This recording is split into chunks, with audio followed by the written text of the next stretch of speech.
Okay. I hope everybody's good there. I just came in from the rain, so it's a beautiful night, and here we are in Treaty 1 territory.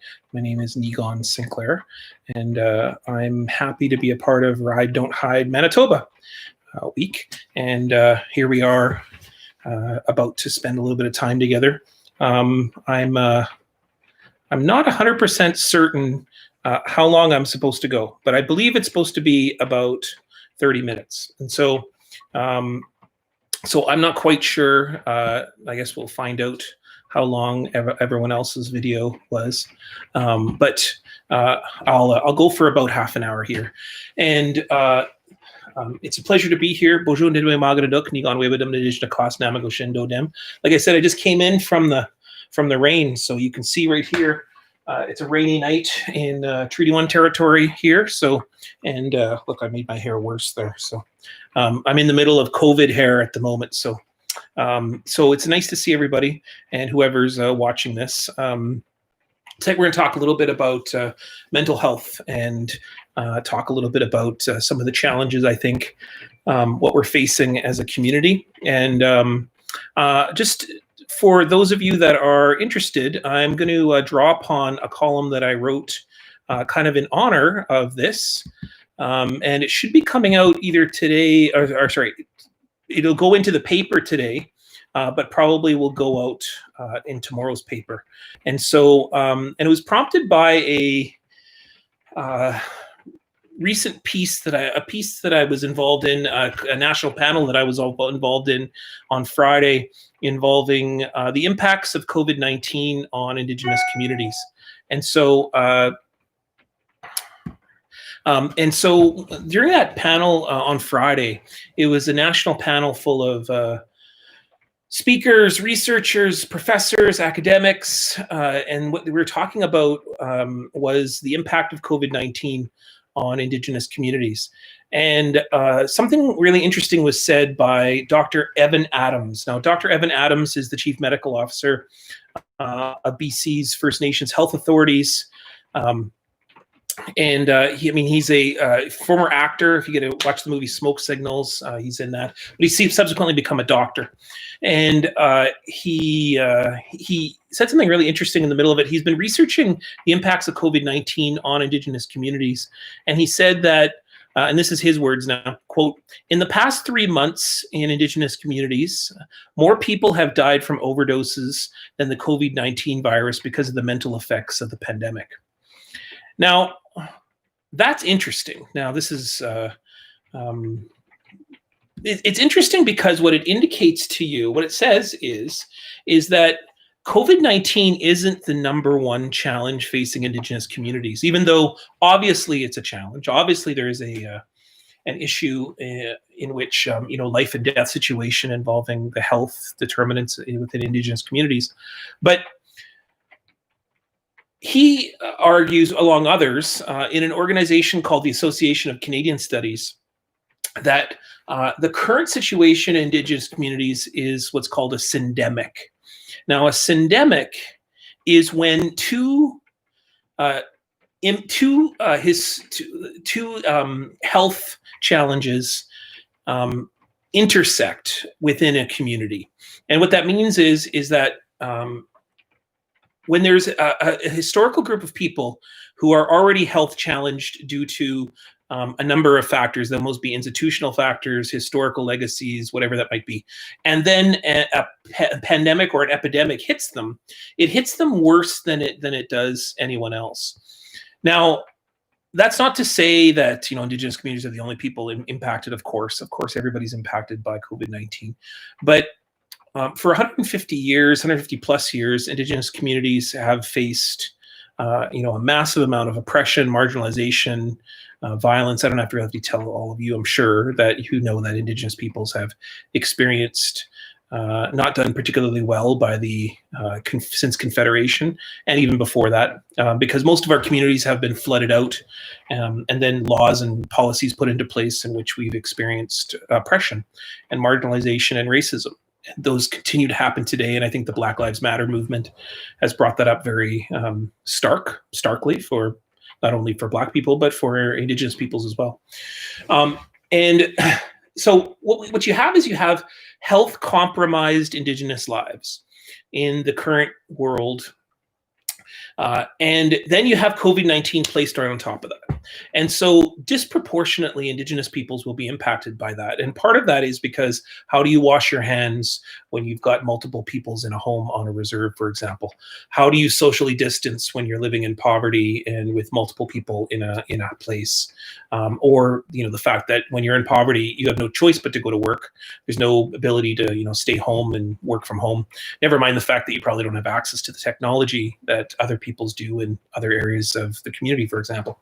And then also, how do you, upon getting sick, if you were to get, be affected by COVID-19, how would you be impacted? You would be impacted more because it would travel quickly through your family.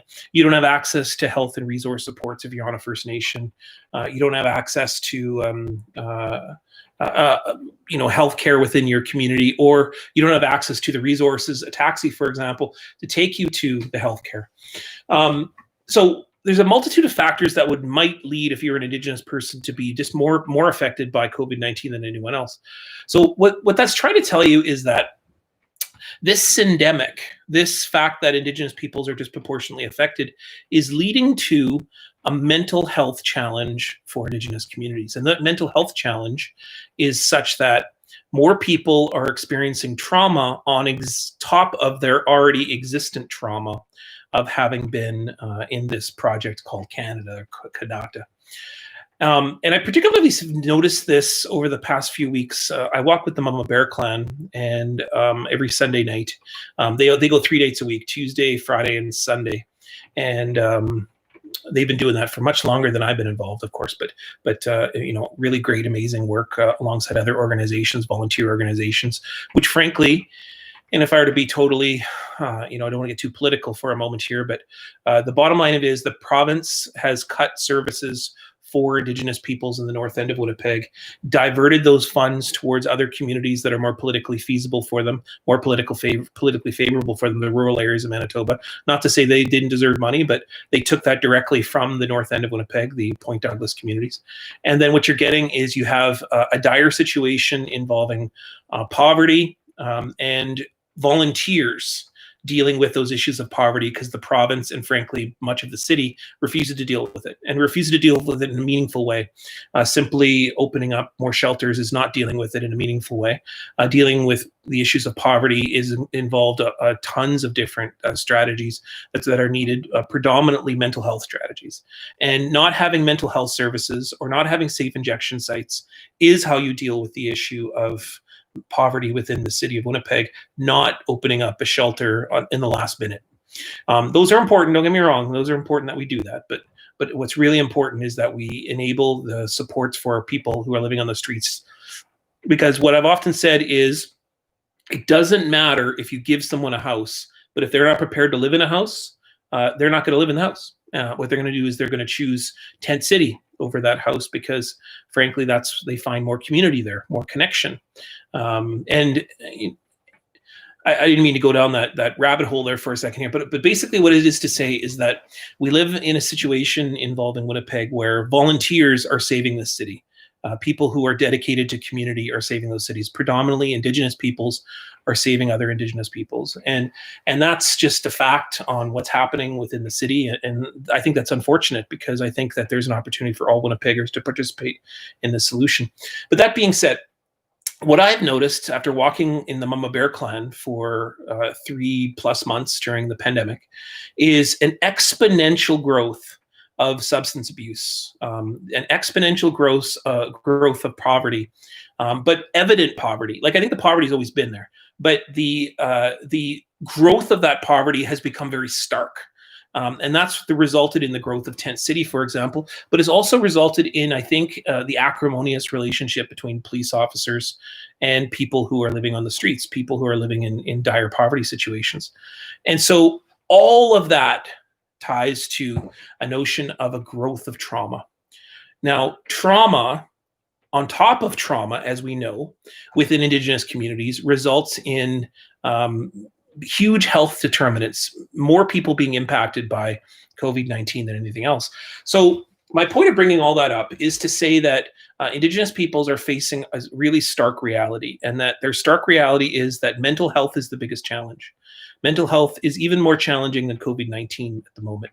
A notion that we all have things that we have to deal with is true, but Indigenous peoples have more to deal with than almost anyone else, because not only are we experiencing the stress and the trauma of being in COVID-19, but we are also experiencing the trauma of residential schools, of the Indian Act, of abuse that comes from the traumas from those legacies, from the residential schools and the Indian Act. And so that's the reality. The reality is that Indigenous peoples is the biggest challenge right now is mental health.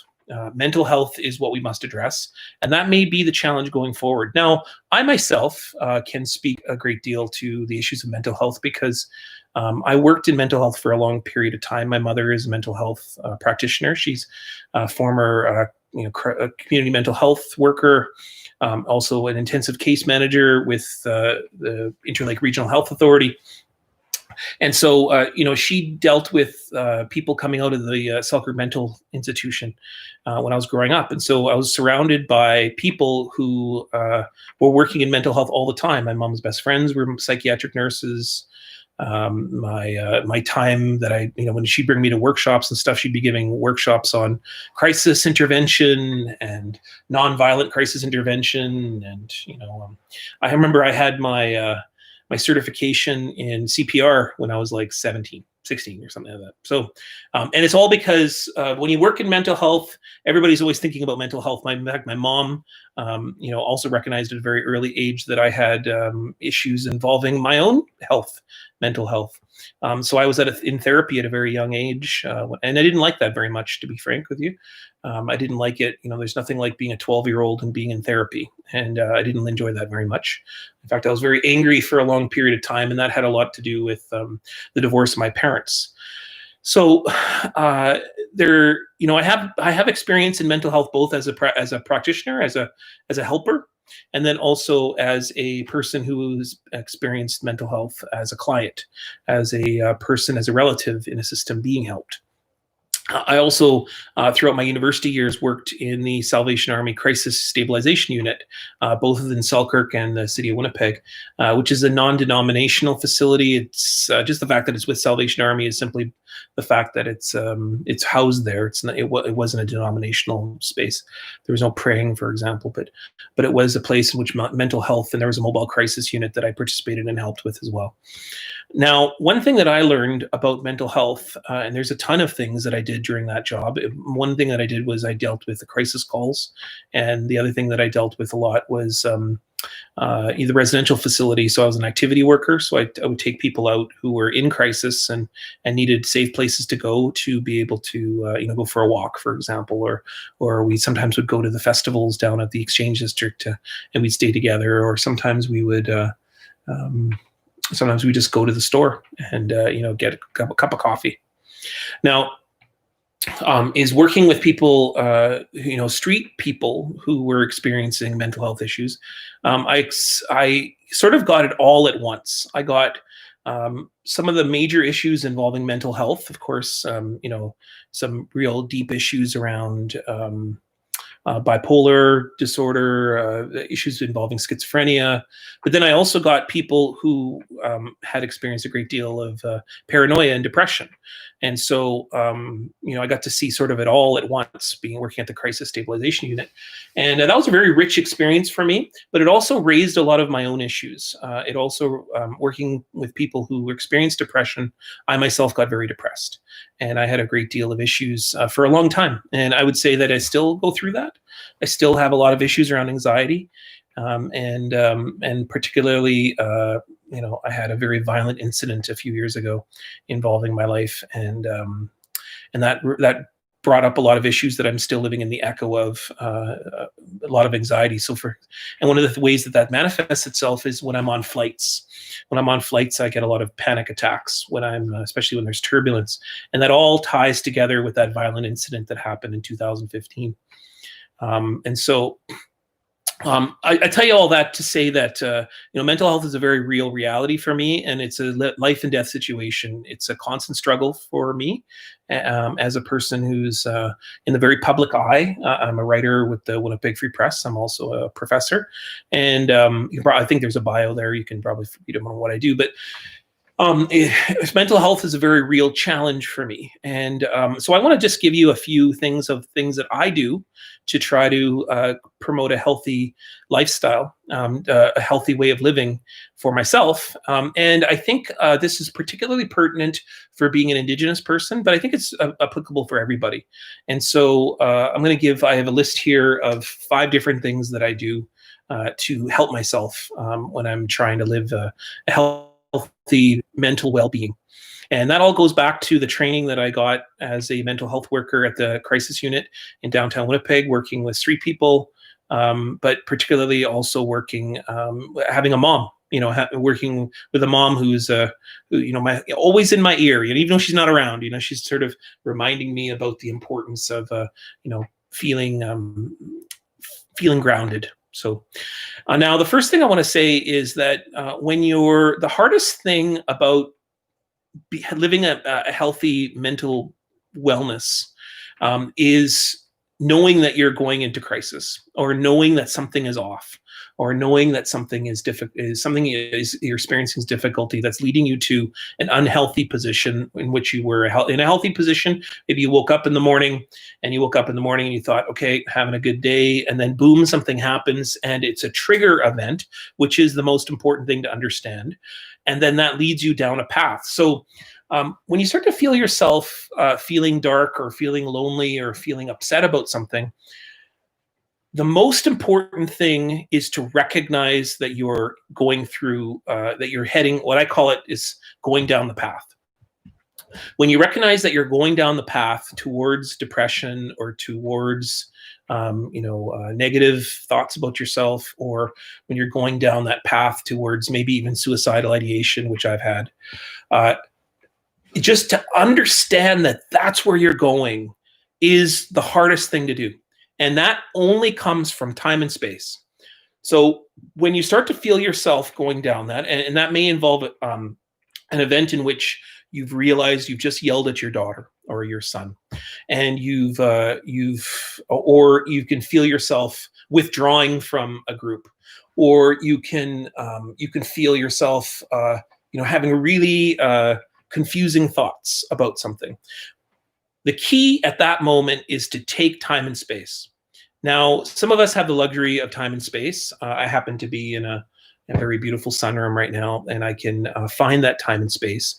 But finding that time and space at a workplace, or finding a time and space within a very busy life, or maybe you're away from home, those are harder to do, but they are crucial. It is crucial to find time and space when you're going down the path. Now, that time and space will let you get out of that path very quickly, because it will help you understand the second most important thing, which is to understand and analyze what was the trigger event. Like, what was the event that led you down that path? Because you're already well down it. You know that something happened, and you got angry about it, or you got sad about it, or you got confused about it, and then boom, you're heading towards we've all been in depression, or sadness, or fury, whatever that might be, and an unhealthy state of mental being. And the key is then to number 2, which is to find the trigger event. If you can find the trigger event, I guarantee to you that you will then be able to branch off. You'll be able to analyze where you're coming from, and going down the path will be much easier to come off that. Now, if you can understand what the trigger event is. So one of the things for me, for example, the trigger events often involving a feeling of rejection, and a feeling of unsuitability. That might be unattractiveness. That might be I said something stupid, or I said something I didn't mean to say, or that may involve somebody somewhere along the way, I maybe upset them in some way, and I didn't realize that I upset them, or whatever the trigger event might be. The trigger event might be somebody doing something to you in which you know that it made you feel terrible in the moment, but you didn't do anything about it. And that might be a lot of shame and regret. Lead to the shame and the regret. The shame and the regret is the path. The trigger event is the important thing to notice. Now, ask yourself, how does the trigger event relate with other trigger events? And that involves the third step. As you begin to understand how trigger events work for you, you can begin to analyze and go, oh, okay, this trigger event relates to the trigger event I had last year involving my dad, or involving my my partner, or that involved my boss, or whatever that might be. And I can go, oh, those 3 trigger events all have to do with somebody saying something that makes me feel bad about myself, or that makes me feel that I was misunderstood, or makes me feel that I was not attractive in whatever way. Now, if you can understand that, then you can begin to understand how the pattern of your triggers work. And from the pattern of your triggers, you can begin to pinpoint the fourth thing, which is understanding your history. Now, every single one of us carries trauma, like every single one of us. There is no such thing as a human without trauma, as my therapist said. Her name is Shirley Turcott. She's an amazing person. She actually has a YouTube channel. Please check it out. She is outstanding and amazing. Check it out, her work. And Shirley often says there's no such thing as a human without trauma. We all have trauma. It's just recognizing the trauma that we have. And we can begin to understand that our pattern of triggers comes usually from something that has happened to us in our own life. Sometimes when we're children, but it can also happen more recently when we're as adults as well. Understanding that history is a lifelong work. It's a lifelong endeavor. And understanding how we react to those triggers and how we have historically reacted to those triggers can often point us to the ways in which we mask our feelings. And this is really where we begin to do the really hard work necessary to understand how we avoid and deny and get into that path. That understanding the pattern of triggers, we can begin to go, oh, well, when this happens, I go drinking. When this happens, I go and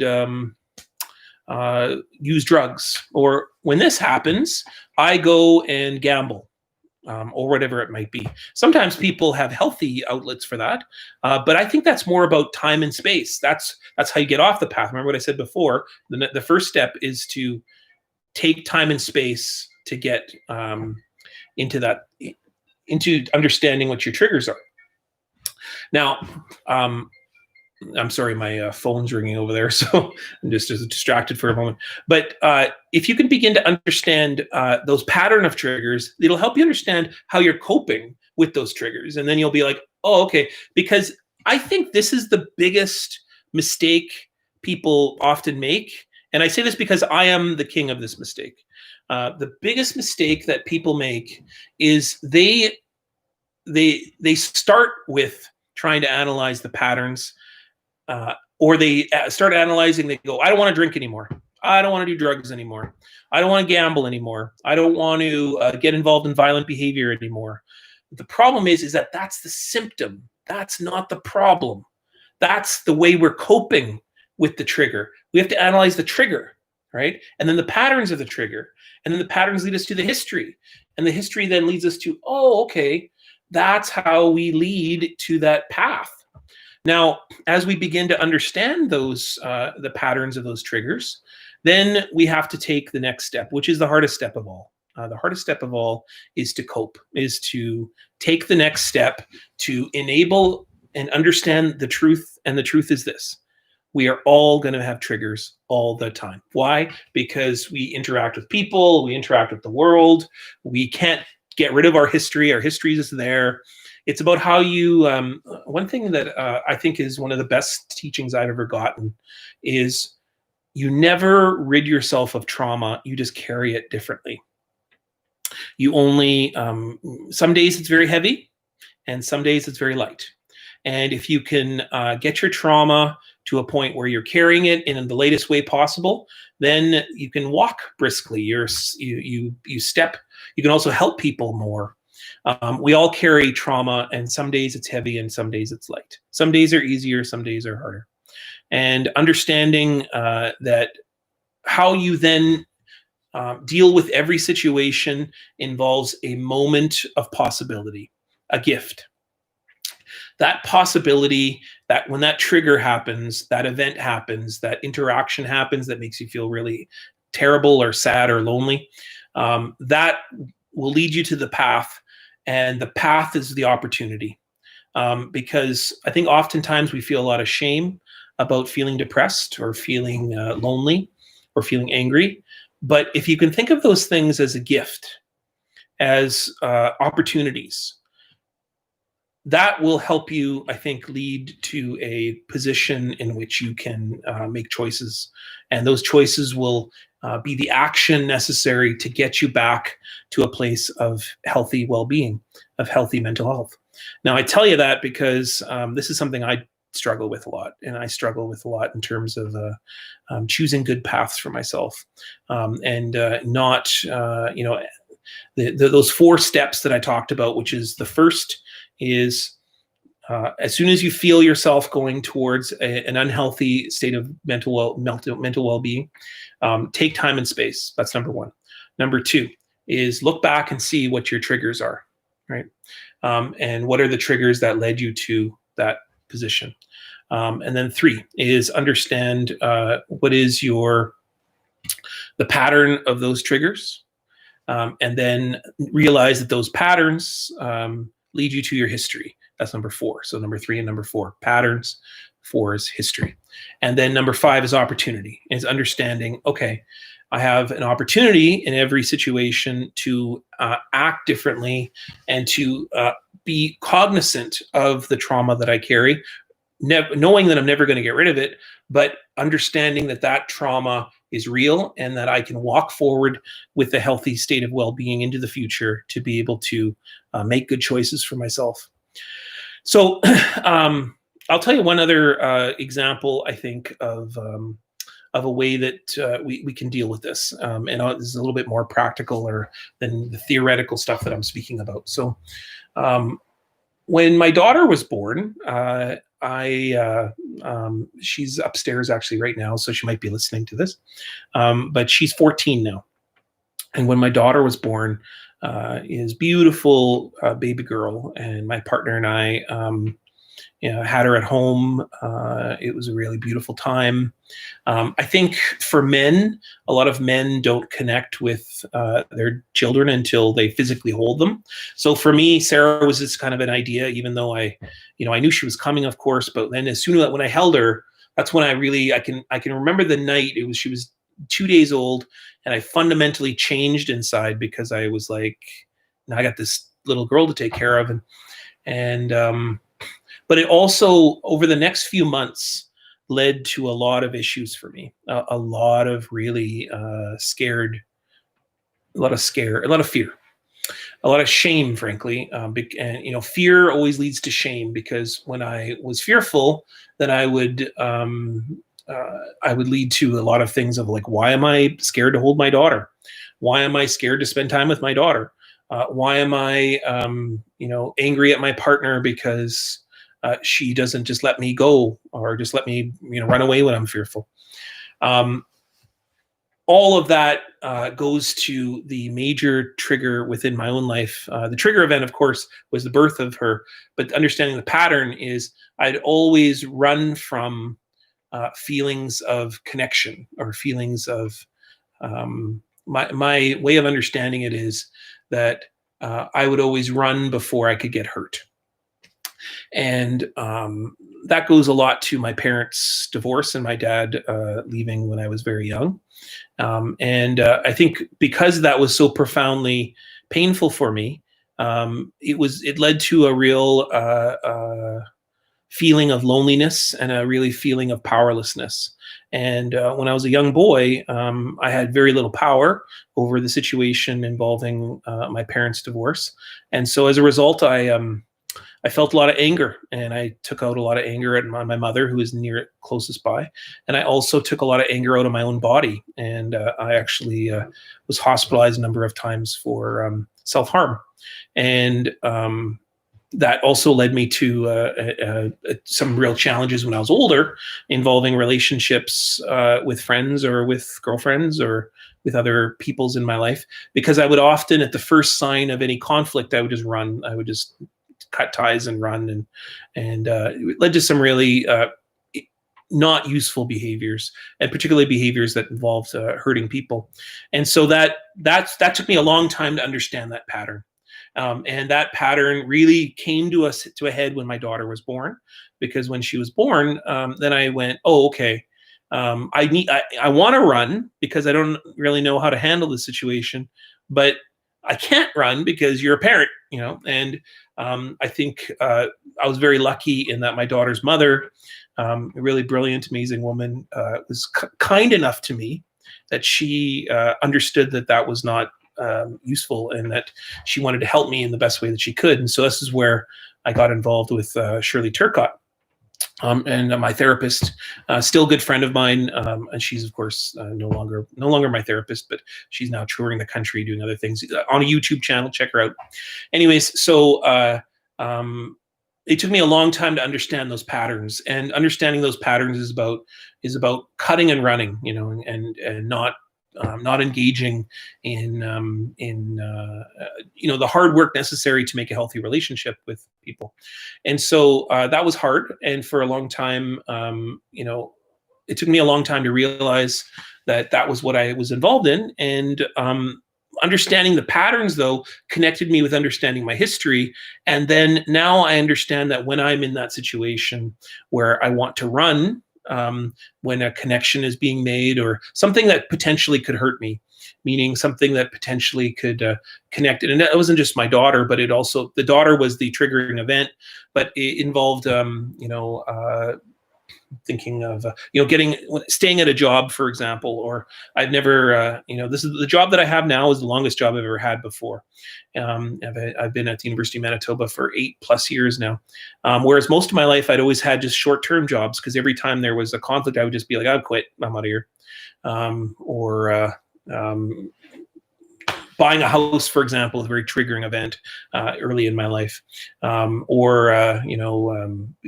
Being involved in a partnership with somebody, it was very difficult for me as well. And so now that I'm 44, it's a daily challenge. It's a daily challenge for me to stay consistent, to stay stable, to make sure that when I am, there is the potential of being hurt in every connection that you have with anybody.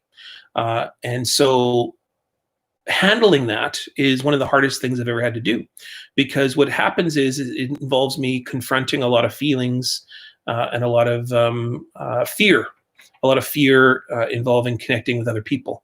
And so that's really hard. That's a daily struggle. Some days it's light, some days it's heavy.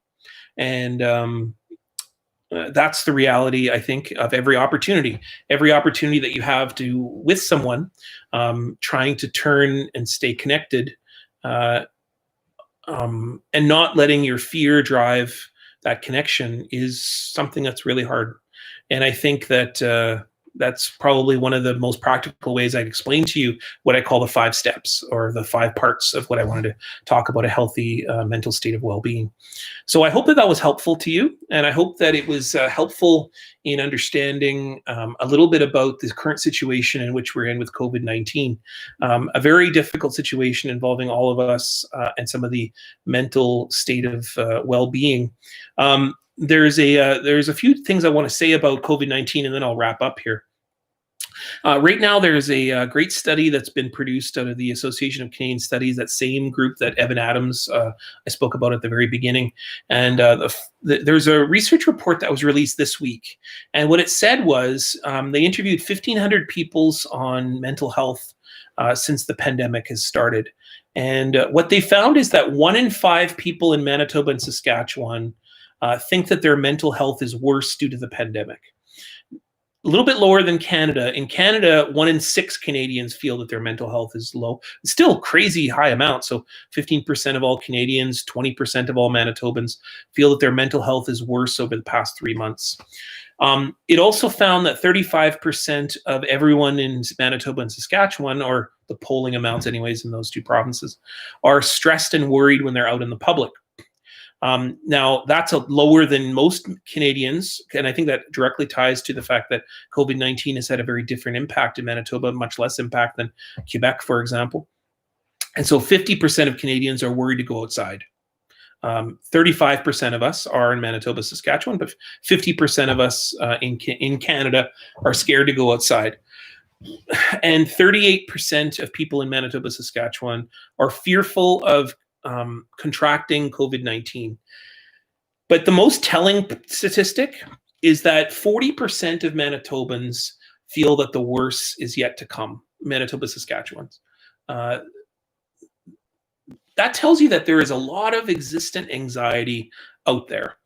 There's a lot of, the highest percentage of people scared that there is worse yet to come is in Manitoba and Saskatchewan. 51% of Canadians think that the worst of COVID-19 is behind us. 40%, nearly 40% of Manitobans and people in Saskatchewan think that the worst is yet to come. That means that we have a lot of anxiety in our society, a lot of people who are nervous about the future. If we understand COVID-19 as a trigger, instead of saying that is the only problem, and we think of it as it's another thing that we have to deal with, I think that will help us to understand historically how the trigger events within our own lives are interconnected and leading us to a feeling of anxiety now. What I mean is that we are resilient people. We are tough people. And if anything that has been proven over the past 3 months is Manitobans deeply, deeply care about one another. Certainly we have our challenges and our issues, but we have also a community that's deeply invested within each other. And we may not always be perfect. We particularly have issues involving policing in our community and violence and racism. But my experience is that Manitobans still wear masks, wear gloves, use sanitizer if available to them. And from the person on the street that I've met who are living in Tent City to the people living in the wealthy areas of Winnipeg, what I've noticed is that everybody's trying their best to do their part to help stop this sickness. And that is remarkable. That is a remarkable,